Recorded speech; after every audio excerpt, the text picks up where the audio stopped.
ဟုတ်တော့အဲ့တော့ဒီကနေပြောမင်းအောင်လိုက်သတင်းစကားတစ်ခုပေးချင်တာကတော့ဒါမင်းနဲ့ပတ်သက်တဲ့ဘုန်းကြီးတွေမင်းယုံကြည်ကိုးကွယ်ပါရဲ့ဆိုတဲ့ဘုန်းကြီးတွေဆိုတော့ကျွန်တော်နဲ့နေနံတူဘသူကတော့ဖမ်းခံလိုက်ကြပြီအဲ့တော့ကျွန်တော်လည်းအဖမ်းမခံအောင်ရေတရားတွေခါတွေပေးပါလို့တောင်းပေါ့နော်ဟုတ်ပါမင်္ဂလာပါကောင်းနိုင်ကဲဒီအပိုင်းမှာတော့စစ်ကောင်စီရဲ့ရွေးကောက်ပွဲပထမပိုင်းအပိုင်း1ကတော့ဒါပြီးသွားပြီပေါ့နော်တစ်ဆက်တည်းမှာပဲဒီအပိုင်း1ပြီးသွားတဲ့အချိန်မှာတရုတ်ကဘာထုတ်ပြန်လဲဆိုတော့ဒါရှီကျင်းမြင့်တမရရှီကျင်းမြင့်ကိုယ်တိုင်သဘောတူထားတဲ့ထောက်ခံထားတဲ့သူတွေပထမအောင်ခြေလမ်းအောင်မြင်သွားပြီဆိုပြီးတော့ဒါသူတို့ကိုယ်တိုင်ပြောတာရှိရပါတော့။ဒါနဲ့ပတ်သက်ပြီးတော့ဘယ်လိုမျိုးသုံးသပ်ချင်လဲ။အခြေအနေကတော့ပြောမယ်ဆိုကျွန်တော်တို့မြန်မာနိုင်ငံရဲ့အခြေအနေကဘယ်လိုခေါ်မလဲဆိုတော့ဒါတရုတ်ပြည်သူတပ်သားနိုင်ငံရဲ့ကိုယ်ပိုင်အုပ်ချုပ်ခွင့်ရဒေသမြန်မာပြည်နယ်ဖြစ်နေပြီပေါ့နော်။ဘာလို့ဒါရှင်းပြောရင်သူတခြားနိုင်ငံတွေကလွှမ်းမိုးမှုကိုမလိုချင်ပါဘူးဆိုပြီးတော့ဒါပေမဲ့လောဆယ်မှာတရုတ်ကအထင်ချုပ်ခံဖြစ်နေတယ်အကုန်လုံးတရုတ်ကပေါ်လမ်းစဉ်တိုင်းတရုတ်ချမှတ်ထားတဲ့ခိုင်လိုင်းတိုင်းကိုတစ်စင်းပြီးစင်သွားပြီးတော့နောက်တော့တရုတ်ခိုင်းသမျှအကုန်လုံးနေရတဲ့ဘဝကိုရောက်နေပြီပေါ့နော်ဒါဒီရွေးကောက်ပွဲဆိုတော့ဒါတရုတ်ခိုင်းတဲ့နောက်ဆုံးဒီရွေးကောက်ပွဲမှာသုံးတဲ့အတုံးစရိတ်တွေဒီဆက်တွေအကုန်လုံးကတရုတ်ကကြားခံပြီးထောက်ခံပေးထားတာဗျာဒါနဲ့ပတ်သက်ပြီးတော့ဒါတရတဲ့တခုဆိုရင်ဒီရွေးကောက်ပွဲလုပ်ဖို့တော့တရုတ်ကအမေရိကန်ဒေါ်လာ3ဘီလီယံထိဒါထောက်ခံပေးရတယ်ကူညီပေးရတယ်ဒီအချက်ကိုကြည့်ချင်းအပြင်ဘယ်လောက်ထိသူတို့ရဲ့ဒီမြန်မာနိုင်ငံရဲ့ transition ပေါ့အပြောင်းလဲကိုလိုလားတယ်အပြောင်းလဲလိုလားရတယ်ဒါတော်လိုင်းရေးဘက်ကိုနိုင်နေချင်လို့မဟုတ်ဘူးလေမင်းအောင်နိုင်ကိုသူလုံးဝကြားကန်ပေးတဲ့ပုံတော့အဓိကတော့ဒီစေအုပ်စုမပြတ်မကြဆုံးရေးအတွက်ကိုဒါကြားကန်ပေးတယ်လုံးဝကိုပေါ်ရင်ကြားကန်ပေးတယ်အဆက်ထဲမှာပဲရွေးကောက်ပွဲမလုပ်ခင်ရပ်ပိုင်းအပတ်ပိုင်းမှာပဲဒါမင်းအောင်နိုင်ကိုစိုးဝင်းရောက်ကိုတိုင်ပြောတဲ့စကားပေါ့နော်ဒီမြစ်စုံစီမံကိန်းပြန်စမယ်ဆိုတာနဲ့အကုန်လုံးချိတ်ဆက်ပြီးဆက်တွေးကြည့်လို့ရတယ်မင်းစစ်ကောင်စီကပြောတော့ပေါ့နော်သူတို့ဒီ52ရာခိုင်နှုန်းထိမဲပေးတာတွေအောင်မြင်တဲ့သူတို့ကကြွေးကြော်တကယ်နိုင်ငံတကာမီဒီယာလူတွေကဝင်ပြီးတော့ဓာတ်ပုံတွေဗီဒီယိုတွေထွက်လာတဲ့အချိန်မှာလုံးဝ6ကတ်နေတဲ့မြင်ကွင်းတွေကိုဒါတို့မြင်ရတယ်။နောက်ပြီးတော့နေရာအများစုမှာလည်းမနိုင်နိုင်အောင်ကိုလှုပ်ထားတဲ့အတွက်ဒီတချို့ဝင်ပြိုင်တဲ့စစ်ကောင်စီအလို့ကြောက်ဝင်ပြိုင်တဲ့ပါတီအကုန်လုံးကလည်းနောက်ပိုင်းအတန်ထွက်လာတာကြီးကကျွန်တော်တွေ့ရတယ်ပေါ့နော်။ဟုတ်တယ်အဓိကအခုမဲရွေးကောက်ပွဲမှာမဲသွားပေးတဲ့လူတွေကဘယ်လိုလူတွေလဲဆိုတော့စစ်တပ်ကိုထောက်ခံပြီးသားလူအဲ့လူနဲ့နောက်ပြီးဘာမှနားမလဲတဲ့လူကျွန်တော်လည်းသိတဲ့တချို့ဆိုဘာပြောလဲဆိုတော့ဟိုအားတဲ့မဲယုံရောက်လို့ရှိရင်လည်းမဲရဘသူ့ကိုပေးရမှာလဲတဲ့ဘာပေးရမှာလဲတဲ့ဘာတစ်စိတ်တွေဘာပေးရမှာလဲဘာလုပ်ရမှာလဲဘာမှကိုမသိဘူးမဲပေးဖို့တဲ့မှာဘာမှနားလဲမလဲဘူးသိလည်းမသိဘူးအဲ့လိုလူတွေရှိတယ်အဲ့လိုလူတွေကိုမင်းတို့မဲမပေးလို့ရှိရင်ဘာဖြစ်တယ်ညာဖြစ်တယ်ဆိုပြီးတော့အကြောက်တရားလေးပေးပြီးတော့ပေးခိုင်းတယ်ဗျာပြီးတော့သူတို့အဲ့လိုမလုပ်တဲ့ဘလို့ပဲနေဒီရွေးကောက်ပွဲသူတို့ကမနိုင်နိုင်အောင်လုပ်မယ်ဆိုတော့တီးပြီးသားပဲဗျာအခုလည်းရလက်ကအားတိုင်းပဲအကုန်လုံးသူတို့နိုင်အများစုကြမ်းခံရနိုင်ရတယ်ဆိုပြီးတော့ဖြစ်လာဒါလည်းခုနပေးတဲ့လိုလဲသူတို့ပဲပြီးတော့မနိုင်နိုင်အောင်လည်းဖန်တီးထားပြီးသားကြိုတင်မဲနေတယ်နောက်တစ်ခုဘယ်လောက်ဆိုးလဲဆိုတော့ဒီဇင်ဘာရုံးပိတ်တဲ့မှာခီးသွားရဲ့မိရပီတွေရှိတယ်လမ်းမှာစစ်သေးခိတ်တွေအများကြီးရှိတယ်ဒီစစ်တပ်ကခိတ်တွေဘာမေးလဲဆိုတော့မဲပေးခဲ့တာမဲပေးခဲ့လားမဲပေးဟာဒါပြည်သူတယောက်ကဒါမေးစရာမလိုဘူးဗျာမဲပေးချင်းမပေးချင်းကဒါကိုပိုင်လွတ်လပ်ခွင့်ဗျာကျွန်တော်တို့ဒီမင်းဘာမဲပေးခဲ့လဲလို့ဒါကာယကရှင်ကိုယ်တိုင်ထုတ်ပြောတာလွယ်သွားအတင်းအဓမ္မချင်းချောင်မေးလို့မရအောင်အခုတို့ကအဲ့လိုမျိုးခါရီကိုဒီခီးသွားပြည်သူတွေကိုလမ်းဂိတ်တွေမှာမဲပေးခဲ့လားဘယ်ကိုမဲပေးခဲ့လဲဘာလို့ပြောတာဒါချင်းချောက်တာတွေ့ရပါတော့ချိုးနေရမှာဆိုရင်မဲဆောင်ပေးလို့ရှိရင်တောင်ငွေဘလောက်ဆောင်အောင်မယ်မင်းတို့ပတ်စံသိန်း10နဲ့ချီပြီးတော့အဲ့လိုမျိုးပေးရမယ်ဆိုပြီးချင်းချောက်ထားတယ်ဒါကျွန်တော်ကြားရတယ်ပေါ့နော်အဲ့တော့သူ့ဘက်သူဘယ်လိုပဲအောင်မြင်တယ်ပြီးတော့မအောင်မြင်ဘူးပြောတာမြင်ကွင်းနေနဲ့နိုင်ငံတကာထုတ်တဲ့ဓာတ်ပုံတွေဗီဒီယိုတွေနဲ့ပြည်သူတွေပြောတဲ့စကားပြည်သူတွေကြီးကနေပြီးတော့ပြန်ကြားရတဲ့တဲ့မျိုးကြီးတာသူ့ရဲ့မဲပေးတဲ့ပွဲကိုဘယ်ပြည်သူမှစိတ်ဝင်စားဘူးဆိုကျွန်တော်တို့တွေ့ရတယ်ပေါ့နော်အဓိကတော့ဟုတ်တယ်ဒီသူတို့စစ်တပ်များတဲ့နေရာတွေမှာပ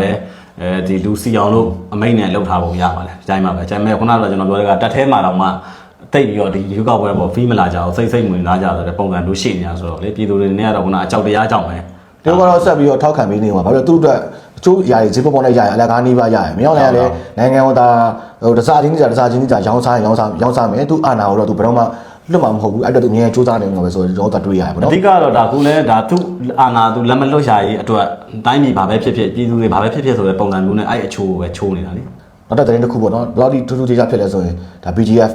ဒါအလုံးတည်းတိုင်းနေကြလုံးတက်ပေါ့နော်ဒါဆိုလို့ရှိရင်အင်းတော့မရောက်နိုင်တဲ့လက်အောက်ခံဒါစစ်တပ်ကလက်အောက်ခံလို့သူတို့နေကြလုံးတက်ဆိုပြီးတတ်မှတ်ထားတယ်အဲ့ဒီကတစ်ဆင့် KN ဆိုပြီးပြောင်းလဲတဲ့အချိန်မှာမရောက်နိုင်တဲ့နည်းနည်းဟိုလှုပ်ခက်ဖြစ်သွားတယ်ဘာကြောင့်လဲဆိုတော့စောချစ်သူကိုယ်တိုင်ကသူ့ကိုပယ်ဆောက်ချင်တဲ့လူမျိုးထိုးကျွေးမှလားဆိုတော့အတွေးသူ့မှာစိုးရိမ်တဲ့အတွက်သူပုံစံပြောင်းလိုက်တယ်လို့ဒါကျွန်တော်တို့မြင်ရတယ်ပေါ့နော်နောက်တစ်ခုပေါ့အဲ့ဒီအချိန်မှာပဲဒီ BGF နဲ့တွဲပြီးတော့လုံခြုံရေးယူထားတဲ့တပ်ဖွဲ့တွေအကုန်လုံးမြောက်လိုက်ပြန်ရုပ်သိမ်းတယ်ပေါ့နော်အဲ့ဒါလည်းသူကထူးထူးဆန်းဆန်းတွေ့ရတယ်အဓိကတော့ဗျာဒီဘယ်လိုခေါ်မလဲ BGF အနေနဲ့ဆက်နေမယ်ဆိုလို့ရှိရင်သူကမရောက်နိုင်လက်အောက်ခံပေါ့နော်ဟို KNA နေတဲ့ခွဲထုတ်လိုက်လို့ကြတော့ဒီကြားအနည်းဆုံးတော့ဒီ NCA မှာထိုင်ကုန်တနေရာရမယ်ဗျာကို KNL PC တို့ DKBA တို့လိုပုံစံမျိုးပေါ့နော်သူကအဲ့လိုမျိုးပါဝါမတူဘူးအဲ့တော့ဟိုသူများလက်အောက်ခံတဲ့နေဟိုကောင်ဆိုလို့ရှိရင်တော့ခိုင်းတဲ့အတိုင်းလို့ဆိုလက်အောက်ခံဒီမှာကျတော့ ဟိုပြီးကြအေးကိုတခုဖြစ်သွားတယ်ဆိုတော့ပုံစံအဲ့ဒါကိုတို့ကခေါ်တယ်အဲ့အတွက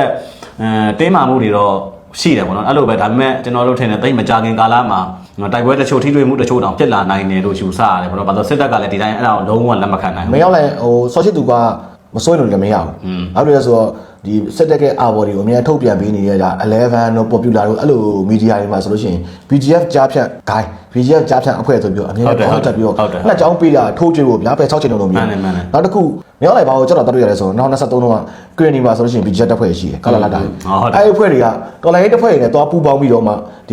စစ်တပ်ရဲ့နေမျိုးတွေကိုပြန်သိမ်းပိုက်တဲ့တာယာခတွေရှိတယ် မက်ဆန်မျိုးလေမက်ဆန်မျိုးဆိုအခုချိန်ဒီဒါကလာလာတာသိမ်းပိုက်ထိန်းချုပ်ထားတာပေါ့နော်ဒါလုံးဝခွဲထွက်လိုက်တဲ့ပုံစံမျိုးလုပ်ပလိုက်တာပေါ့အဲ့တော့ဒါ BGF ကရဲ့တစ်ဆက်သူအတွက်စိုးရိမ်စရာတွေချိန်ချောက်မှုတွေအများကြီးမရောက်နိုင်မှာရှိတာကျွန်တော်တို့တွေ့ရပါတော့နောက်တစ်ခုပေါ့နော်ဒီလက်ရှိမှာဆော့ချစ်သူက KNA လို့ပြောင်းလဲတဲ့အချိန်မှာမင်းအွန်လိုင်းနေနဲ့ဒီကိုကဲလူလိုမျိုးဖမ်းပြီးတော့ပို့မယ်ဆိုလို့ရှိရင်တော့မှသူပို့လို့မရတော့တဲ့အနေအထားဖြစ်သွားပြီသူ့မှာပါဝါရှိရယ်လက်နက်ရှိရယ်လူအင်အားရှိရယ်အဲ့ဒီအတွက်မင်းအွန်လိုင်းဘယ်လိုမျိုးဆက်ပြီးကမလဲဒီဆော့ချစ်သူ KNA ကဘယ်လိုမျိုးဆက်ပြီးတော့အကောက်တွေရွှေ့မယ်ဒါကျွန်တော်တို့စောင့်ကြည့်ရမှာဒါအရင်တော့စိတ်ဝင်စားဖို့ကောင်းတယ်ပေါ့နော်ထူးခြားမှုကတော့ဖြစ်လိမ့်မယ်ဒါလို့ဆိုတော့ကျွန်တော်တို့အခုတရက်နေ့မှာတို့ KNA ဆိုပြောင်းတဲ့ဒီမှာအဲ့နေ့မှာနှေးချင်းညာချင်းဒါနေပြီးတော့ကနေပြီးတော့တောက်လျှောက်ဒီမော်လမြိုင်လေစိတ်ကိုလေနေခောက်တော့ခောက်ပြန်ဆင်းတဲ့ဟာလေးကိုကျွန်တော်တို့ဒီလေချောင်းဆောင်ကြည့်တွေနဲ့တတိထားမိတယ်ပေါ့နော်ဒါကထူးခြားမှုတစ်ခုပေါ့အဲ့တော့ဒါရှေ့လျှောက်တော့တင်းမာမှုတွေပိုပြင်းထန်လာနိုင်တဲ့အနေအထားရှိတယ်လို့တော့ကျွန်တော်တို့ကတော့ခံမှန်းရတယ်ဘာလို့ဒါတစ်ဖက်ကစစ်တပ်ကလုံးဝလက်မခံနိုင်မကြိုက်ဘူးဆိုတော့ဟုတ်နော်သူကဘယ်လိုလဲတော့အချိန်ကြာလို့ရှိရင်တော့လိုအပ်ရောဖမ်းပြီးပို့မယ်ကွာဆိုတော့ဟုတ်တယ်တရုတ်ကိုမျက်နှာလိုမျက်နှာကလုပ်ဖို့အတွက်ရုပ်မှန်ရဲ့အကြံနဲ့ဆော့ချစ်သူကိုဒါဟိုဟာပေါ့ကင်ထားတာပေါ့နော်ဟိုကောင်ကလည်းသူကပို့လေတဲ့အခါကျတော့သူကအဖွဲကိုပြောင်းပြီးတော့မှရက်တီရဲ့အတွက်ကလေးအလွယ်တကူဖမ်းနေတယ်ဆိုရင်တော့မရဘူးဗျာတိုက်ပွဲထိတွေ့မှုတွေဖြစ်လာမယ်KNB နဲ့ရဲ့စေရေးချင်းတွေကတော့ဘယ်လိုမျိုးစစ်ဖြစ်အောင်လဲဆိုတာကျွန်တော်ဆက်ပြီးစောင့်ကြည့်ရမယ်ပေါ့နော်ကဲနောက်တစ်ခုကတော့ဒါမရောက်လိုက်နဲ့ဂျာဘေးသားချင်းနေတန်တူမရောက်လိုက်နဲ့ဂျာဘေးသားမာရူကိုကလည်းဂျာဘေးသားအဲ့တော့ကျွန်တော်ဆက်ပြီးဆွေးနွေးရအောင်ဘာဖြစ်လဲဆိုတော့ငကိုရီးယားမှာဘေးနေရရတွေအရန်ကိုယုံကြည်တယ်ဟိုအရန်ကိုမှလိုက်စားတယ်အဲ့လိုမျိုးလူတော့ဒီလိုမျိုးနေနေတူတယောက်ကိုအမေရိကန်က Trump နေပြီးတော့သူ့တပ်ဖွဲ့နဲ့ဝင်ပြီးဖမ်းသွားရဆိုတဲ့တင်ကြအချိန်မှာဟိုနည်းနည်းတော့သူ့မှာဟိုစိုးရိမ်စီတော့ရှိသွားမှာပဲပေါ့နော်ဒီရှိရပါဘောဘာလို့ကြောင့်လဲဆိုတော့ဒီကြားဖြန့်ဒီ test ဖို့ပေါ့နော်ဒီကြားဖြန့်နှိမ်နှင်းဖို့အဖွဲ့တဲ့အချိန်တုန်းကတော့မှသူတို့ဇော်မဲထုံးတို့ကြောက်လန့်ပြီးတော့ချက်ချင်းသတင်းစာရှင်းလင်းပွဲတွေကောက်လုပ်တယ်ပြီးတော့မင်းအောင်လည်းတော်တော်ကိုတိတိတတ်တာကိုရုပ်ပြဆင်းပြတွေဖြစ်တာပေါ့နော်သူတို့ချက်ချင်းပဲ action တွေယူတယ်သူတို့တွေဥအောင်လို့ပေါ့နော်အရင်ကြောက်တယ်ဘယ်လောက်ကြောက်လဲဆိုရင်ကိုဟိုကောင်ကဟိုမာရီယိုဝင်ဖမ်းသွားတဲ့ဟာတွေမဟုတ်ပဲအခုလွတ်လပ်ရေးနေ့အတွက်ဒီဇန်နဝါရီ4ရက်နေ့လွတ်လပ်ရေးနေ့အတွက်ကိုအမေရိကန်နိုင်ငံသားရေးဝန်ကြီးဌာနနိုင်ငံသားရေးဝန်ကြီးကထုတ်ပြန်တဲ့စာမှာဆိုရှင်ဒီမြန်မာရဲ့ပြဿနာကတဲ့ဒီ Indo-Pacific ဒေသမှာအရေးပါပြဿနာဖြစ်နေတယ် Indo-Pacific ဒေသနဲ့အဲ့တော့ပြောမယ်ဆိုပထဝီနိုင်ငံရေးတွေကိုဆွဲသွင်းလိုက်တဲ့ပုံစံမျိုးပထဝီနိုင်ငံရေးပြဿနာဖြစ်နေတယ်မင်းလုပ်နေတာမင်းအကြမ်းဖက်မှုတွေရက်ဒါအရှင်တစ်ဖက်နဲ့မာရီယို3ရက်နေ့မှာဖမ်းပြပြီး4ရက်နေ့မှာဒီထုတ်ပြန်ချက်ကိုထုတ်တယ်ဆိုတာဒါဟိုမိတ်တူပေးတာလည်းဟုတ်တယ်ပြီးတော့6လိုက်တဲ့ပုံစံမျိုးအဲ့တော့ချင်းစီတဲ့စစ်တပ်ရဲ့သဘောရတော့သူကဟုတ်မဟုတ်ကောလာဟာလာလွှင့်နေမလွှင့်နေသူအသေးကြောက်တယ်ကြောက်အဲ့တော့ခုလောက်ဆိုရင်တော့တော်တော်ကိုကြောက်ပြီးတော့ကျွန်တော်ထင်တယ်နေရာတွေပါတော့ပြောင်းရွှေ့ပြီးယူမယ်လုံခြုံရေးတွေပါတော့တတိထားမယ်အလက်တွေလောက်ဒါရီအောင်လုပ်နေပြီးတခုခုတော့ပြင်ဆင်နေတော့ပြီးတော့ထင်တယ်ပေါ့နော်ဘာလို့သူတို့ကငကိုတွေကဟိုဘာမှမဆိုင်မနဲ့ဟိုအဖွဲလေးဖွဲ့ပြီးတော့ပြောတာတော့မှသူ့မှာကြောက်လန့်ပြီးချက်ချင်း action ထားတော့ခုဟိုကမိတ်တူပါပေးပြီးလားမင်းတို့က Indo-Pacific ဒေသမှာလုံခြုံရေးကိုချိန်ချောက်နေပါညာဆိုပြီးထလုပ်လိုက်တော့ပိုဆိုးတာကသူကတရုတ်ကိုလုံကြီးဘက်ကိုကတ်လိုက်တဲ့ဆိုတဲ့ပုံစံမျိုးဖြစ်ထားတယ်အဲဒါမျိုးဖြစ်လာတဲ့ဆိုတဲ့အတွက်ဒါအမေရိကန်ရဲ့ရန်သူလိုဖြစ်သွားပြီပေါ့နော်ဒါသူတို့တော်တော်ကိုစိုးရိမ်ကြအခြေအနေလို့ပြောရမှာအဲ့တော့ဘာပြောခုနကိုကြီးပြောလို့မရောက်လိုက်ရင်ကကြောက်လန့်ပြီးတော့ပြင်ဆင်ကြရှိအောင်ပြင်ဆင်နေပြီခုနဗင်နီဇွဲလားသမ္မတဆိုလို့ရှိရင်သူ့နောက်မှာဒါတရုတ်ကရုရှားကထောက်ပံ့မှုပေးထားတယ်ပို့ပြီးတော့ဟိုဖြစ်တာသူကလည်းရွေးကောက်ပွဲလုပ်ပြီးတော့ခုမရောက်လိုက်အကွက်လိုပဲရွေးကောက်ပွဲလုပ်ပြီးသူကလည်းသမ္မတဖြစ်အောင်လုပ်ထားရဗျာအဲ့တော့အရာအကြောင်းကဟိုတွားပြီးတော့ထပ်တူကြားရဲ့အချိန်မှာဒီလွတ်လပ်ရေးနေ့မှာအမေရိကန်နိုင်ငံရဲ့ဝန်ကြီးဌာနထုတ်တဲ့စာနဲ့ပတ်သက်ပြီးတော့ပို့ပြီးတော့မရောက်လိုက်ကိုကြောက်လိုက်ပြင်ဆင်နေမယ်လို့တော့ဒါကျွန်တော်တို့ထင်တယ်ပို့ပြီးတော့တိကျတဲ့အခါတခုတော့ကျင်းစီတယ်ခုချိန်မှာတော့သူမြန်မာနိုင်ငံမှာရှိတဲ့ဘုန်းကြီးတွေပေါ့နော်သူနဲ့ပတ်သက်ကြောင့်ဘုန်းကြီးတွေရေဒီယာတွေဂါတာတွေတောင်းမယ်ခုချိန်မှာဘာဝက်ပါညာဝက်ပါဆိုတဲ့ရေဒီယာတွေကိုမရောက်နိုင်ကြတော့သူ့အပါဝင်သူ့ရဲ့စစ်ဗိုလ်ချုပ်တွေအကုန်လုံးရေဒီယာချေဖို့တော့ပြင်ဆင်နေပြီလို့ကျွန်တော်တို့ထင်တယ်ပေါ့နော်တိတ်မကြခင်တော့နည်းနည်းတော့လှုပ်ရှားမှုတော့တွေ့ရမယ်ပေါ့ဘာဖြစ်လို့ဆိုတော့ပြီးခဲ့တဲ့ကြားဖြတ်ကိစ္စအမေရိကန်ထုတ်ပြန်ချက်ပြီးတော့လဲဒါဇော်မင်းထွန်းကိုယ်တိုင်သတင်းစာရှင်းလင်းပွဲတွေကောက်လုပ်တယ်ခုလဲဒီတန်ယုံကဒီအမေရိကန်နိုင်ငံသားရေးဝန်ကြီးဌာနကထုတ်ပြန်တဲ့ထုတ်ပြန်ချက်ကိုနဲ့ပတ်သက်ပြီးတော့ဒါ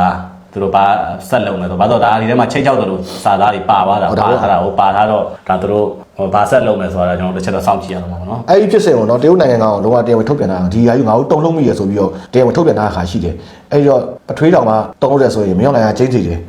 ခုချိန်တော့ဆိုဝဲခုံအောင်ဝင်ပုံပြီးကြောက်နေကြမသိဘူးသူရဲ့ location ပေါက်မှာဆိုလို့တကယ်လောက်တာမလောက်တာတော့ကျွန်တော်မသိဘူးပေါ့နော်တကယ်လောက်တာဟာဒါလောဆယ်တော့သူတို့တကတော့တော်ကိုဒါ side effect short ဖြစ်သွားတာပေါ့နော်ဘာလို့ဟိုမှာဘယ်နေစမ်းလားဆိုတာလဲတာမန်ဟိုသမီးစစ်တပ်ဆိုလဲတာမန်အင်အားတစ်ခုရှိတဲ့မြန်မာစစ်တပ်ထက်တော့မနေဘူးဗျာဒါမှတော်တော်ကိုအင်အားကောင်းတဲ့အထဲမှာပါတယ်ဒါတော့မှအသားလေးချက်ကလေးငယ်လေးလုံးဝင်ဖမ်းခံလိုက်ရတယ်ဆိုတော့လေဟုတ်တော့အဲ့တော့ဒီကနေပြီးတော့မင်းအောင်လည်းသတင်းစကားတစ်ခုပေးချင်တာကတော့ဒါမင်းနဲ့ပတ်သက်တဲ့ဘုန်းကြီးတွေမင်းယုံကြည်ကိုးကွယ်ပါရဲဆိုတဲ့ဘုန်းကြီးတွေဆိုတော့ကျွန်တော်လည်းနေနံတူဘယ်သူကတော့ဖမ်းခံလိုက်ကြပြီအဲ့တော့ကျွန်တော်လည်းအဖမ်းမခံအောင်ရေရရဲ့ခါတွေပေးပါလို့တောင်းပေါ့နော်နာမည်ချင်းနဲ့ချင်းပေါ့ဗျာအဲ့လိုပဲနောက်ခုပြောချင်တာကတော့ဒါကိုအောင်တန်းမင်းမပြောကျွန်တော်ကတော့ဒီမင်းအောင်လည်းနောက်ကိုကူလိုက်နေတဲ့လူတွေပေါ့နော်ဒါလည်းအခုလက်ရှိစစ်တပ်ထဲရောရက်ဖက်ကောင်အကုန်လုံးအကယ်မင်းအောင်လည်းအဲ့လိုမျိုးထွက်ပြေးသွားတာပဲဖြစ်ဖြစ်အခုလိုဝင်အဖမ်းခံရတာဖြစ်ဖြစ်တခုခုဖြစ်ခဲ့လို့ရှိရင်ခင်ဗျားတို့ရောဘာလုပ်မယ်ဆိုတာကိုအခုချိန်လေးကစဉ်းစားထားဖို့ကျွန်တော်ဒီနေ့ကအကြံပေးနဲ့ညီကုန်းချုပ်လိုက်ပါတယ်